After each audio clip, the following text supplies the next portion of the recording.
Hi all. അപ്പോൾ നമ്മൾ ഇന്നലെ പറഞ്ഞ മാർക്കറ്റിലെ ലെവലുകളൊക്കെ എങ്ങനെ വർക്ക് ചെയ്തു നമുക്കൊന്ന് നോക്കാം.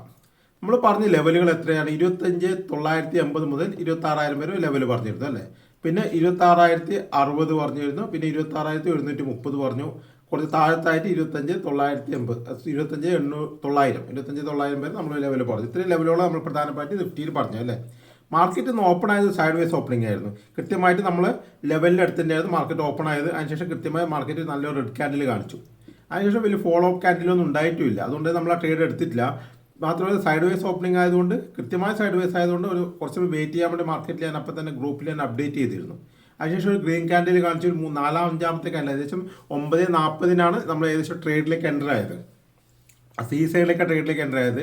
അതിനുശേഷം ഒരു കൺസോൾട്ടേഷൻ തന്ന് ചെറിയൊരു അപ് സൈഡിലേക്ക് പോകുന്ന സമയത്ത് നമ്മൾ എന്ത് ചെയ്തു, ആ സി ബൈൻ ട്രേഡ് നമ്മൾ എക്സിറ്റ് ചെയ്തു. കാരണം ആ സമയത്ത് നമുക്ക് മനസ്സിലായി വലിയൊരു മൂവ്മെൻറ്റ് മാർക്കറ്റ് ഉണ്ടാവാൻ സാധ്യതയില്ല എന്നൊരു കൺസെപ്റ്റിൽ ബൈൻ ട്രേഡ് ഞാൻ ഒന്ന് എക്സിറ്റ് ചെയ്തു. അതിനുശേഷം നമ്മൾ സെല്ലിംഗ് ട്രേഡ്, നമ്മൾ ഓപ്ഷൻ സെല്ലിംഗ് ട്രേഡിലേക്ക് നമ്മൾ മാറി. കൃത്യമായിട്ട് ഗ്രൂപ്പിൽ ഞാൻ അപ്ഡേറ്റ് ചെയ്തതാണ്. അതിനുശേഷം നമ്മൾ ഓപ്ഷൻ സെല്ലിംഗ് ട്രേഡിലേക്ക് പോയി. അത് അത്യാവശ്യം നല്ല പ്രോഫിറ്റിൽ ഇറങ്ങിയത്. ചില ആളുകൾക്കൊക്കെ നല്ല ബൈയിൽ നല്ല ലാഭം കിട്ടിയെന്ന് പറഞ്ഞു. ബൈ ചെയ്തവർക്കൊക്കെ നല്ല ലാഭം കിട്ടിയത്. ഞാൻ ബൈയിലേക്ക് പോയില്ല, ഇന്ന് ഞാൻ ഓപ്ഷൻ സെല്ലാണ് ചെയ്തത്. നമുക്കതിന് ബാങ്ക് നിഫ്റ്റിയിൽ നോക്കാം. ബാങ്ക് നിഫ്റ്റിയിൽ നിന്ന് ട്രേഡൊന്നും എടുത്തിരുന്നില്ല. ബാങ്ക് നിഫ്റ്റിയിൽ ഏകദേശം നമ്മൾ ഇതിൽ പറഞ്ഞ് 59,250 ആ ലെവലിലാണ് മാർക്കറ്റ് ഓപ്പൺ ആയ ശേഷം കുറച്ചൊന്ന് താഴേക്ക് വന്നിട്ട് പിന്നെ രണ്ടാമത് നിഫ്റ്റി പോലെ തന്നെ രണ്ടാമത് നല്ല ഗ്രീൻ ക്യാൻഡിലായിരുന്നു. നമ്മൾ പറഞ്ഞ ലെവലിൻ്റെ അടുത്തേക്ക് തന്നെ പോയിരുന്നു. 59,550 വരെയുള്ള ലെവൽ വരെ തന്നെ പോയിട്ട് മാർക്കറ്റ് നന്നായിട്ട് താഴത്തേക്ക് തന്നെ വരികയും ചെയ്തു. പക്ഷേ അതിന് നമ്മൾ ട്രേഡൊന്നും എടുത്തില്ല. ഇന്നത്തെ ഡൗൺ സൈഡ് നമുക്ക് ക്യാച്ച് ചെയ്യാൻ വേണ്ടി പറ്റിയില്ല. നമ്മൾ അത്ര കോൺഫിഡൻ്റ് അല്ലായിരുന്നു ഡൗൺ ട്രേഡിൽ. വലിയ മൂവ്മെൻ്റ് ഒന്നും നമ്മൾ പ്രതീക്ഷിച്ചില്ല. ഉടനെ ഞാൻ പറഞ്ഞില്ല, ഓപ്ഷൻ സെല്ലിംഗാണ് നമ്മളിന്ന് ട്രേഡ് ചെയ്തത്. നമുക്കൊരു കാര്യം ചെയ്യാം, നമുക്ക് നാളത്തെ പ്രധാനപ്പെട്ട ലെവലുകളൊക്കെ നോക്കാം. ഇന്നത്തെ ട്രേഡിലായിരിക്കും പ്രോഫിറ്റൊക്കെ കിട്ടിയിട്ടെങ്കിൽ എല്ലാവരും ഒന്ന് കമൻറ്റ് ചെയ്യാം. പ്രോഫിറ്റ് ആയാലും ലോസ് ആയാലും ഒന്ന് കമൻറ്റ് ചെയ്യാം കേട്ടോ.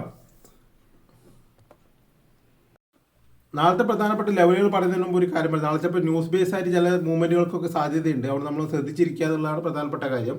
എങ്കിൽ ഞാൻ പ്രധാനപ്പെട്ട ലെവലുകൾ പറയാം.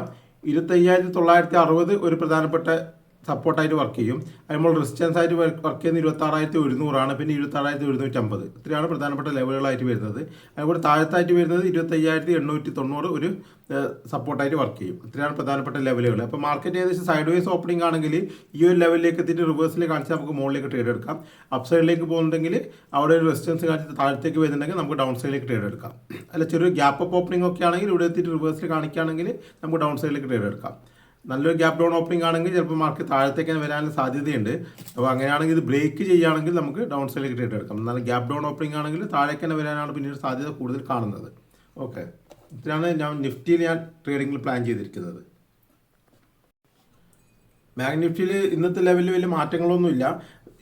59,350 ഒരു ലെവലായിട്ട് വെച്ചിരിക്കുന്നത്. പിന്നെ താഴത്ത് വെക്കുന്നത് 59,000, അതിന് മുകളിൽ 59,500 പിന്നെ 59,600 ഇത്രയും ലെവലുകൾ തന്നെയാണ് നാളെ ഉള്ളത്. അപ്പോൾ ഇതിൽ ഓപ്പണിങ്ങിനനുസരിച്ച് നമുക്ക് നാളെയും ട്രേഡ് ഇതിൽ പ്ലാൻ ചെയ്യും. ജസ്റ്റ് ഒരു ഗ്യാപ്പ് അപ്പ് ഓപ്പണിംഗ് ഒക്കെയാണ് ചെറുതായിട്ട് ബാങ്ക് നിഫ്റ്റിയിൽ കുറച്ച് മുകളിലേക്ക് പോയിട്ട് 59,600 വരെയൊക്കെ പോകാനുള്ള സാധ്യതയുണ്ട്. ചെറിയ ഗ്യാപ്പ് ഡൗൺ ആണെങ്കിൽ താഴത്തേക്ക് വന്നതിന് ശേഷം വീണ്ടും റിവേഴ്സലിന് സാധ്യത കാണുന്നുണ്ട്. നമുക്ക് നോക്കാം. സൈഡ് വേസ് ഓപ്പണിംഗ് ആണെങ്കിൽ ഇന്നത്തെ പോലെ തന്നെ നമുക്കൊന്ന് വെയിറ്റ് ചെയ്തതിന് ശേഷം മാത്രം ട്രേഡ് എടുക്കാം. ഓക്കെ, നമുക്ക് ഏതായാലും നോക്കാം. നമുക്ക് നാളെയും ബാങ്ക് നിഫ്റ്റിക്ക് എന്തെങ്കിലും കൊണ്ട് ഇന്നത്തെ പോലെ തന്നെ ഞാൻ അപ്ഡേറ്റ് ചെയ്യാം ഗ്രൂപ്പിൽ കേട്ടോ. എന്തെങ്കിലും മാറ്റങ്ങളുണ്ടെങ്കിൽ ഞാൻ എന്തായാലും ഗ്രൂപ്പിൽ അപ്ഡേറ്റ് ചെയ്യുന്നതാണ്. അപ്പോൾ ഓക്കെ, അപ്പോൾ നാളെ ഗ്രൂപ്പിൽ കാണാം.